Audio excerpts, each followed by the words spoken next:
ನಮಸ್ಕಾರ. ಪುನರ್ಜನ್ ಆಯುರ್ವೇದ ಆಸ್ಪತ್ರೆಗೆ ಬಂದ ರೋಗಿಗಳು ತಮ್ಮ ಅನುಭವಗಳನ್ನು ಹಂಚಿಕೊಂಡಿದ್ದಾರೆ.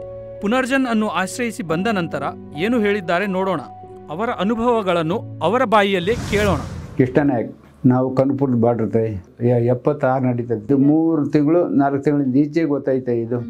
ಅದರಿಂದ ಇದನ್ನ ಯಾವಾಗ ಇದ್ದಂಗೆ ಆಯಿತು, ಭಯ ಬಂದ್ಬಿಡ್ತು. ಆಮೇಲೆ ಪಕ್ಕದಲ್ಲಿ ಇಲ್ಲೊಂದು ಆಸ್ಪತ್ರೆ ಐತೆ, ಅಲ್ಲಿಗೋಗಿದ್ದು. ಅಲ್ಲಿ ಎಲ್ಲ ತಿರುಗಿ ಏನು ಅವರು ಆಪರೇಷನ್ ಮಾಡ್ತೀವಿ ನಮಗೆ ಸಂದೇಹ. ಯಾರೋ ನಿಮ್ಮ ಪುಣ್ಯಾತ್ಮರು ಎಲ್ಲಿಗೆ ಹೇಳಿದ್ರು, ಅದಕ್ಕೆ ಬಂದಿದ್ದೀವಿ ರೀ, ಇಲ್ಲಿ ಏನಾಗುತ್ತೋ ನೋಡುವ ಭಗವಂತ ಯಾವ ದಾರಿ ಬಿಟ್ಟತ್ರ. ನಮಗೆ ಸ್ವಲ್ಪ ನೋವಾಗಿ ನಮ್ಗೆ ದೌಟ್ ಬತ್ತಲ್ಲ, ಇಲ್ಲಿ ಹೋಗಿ ಪಟ್ಟು ಗಡ್ಡೆ ಕಾಣ್ತಲ್ಲ.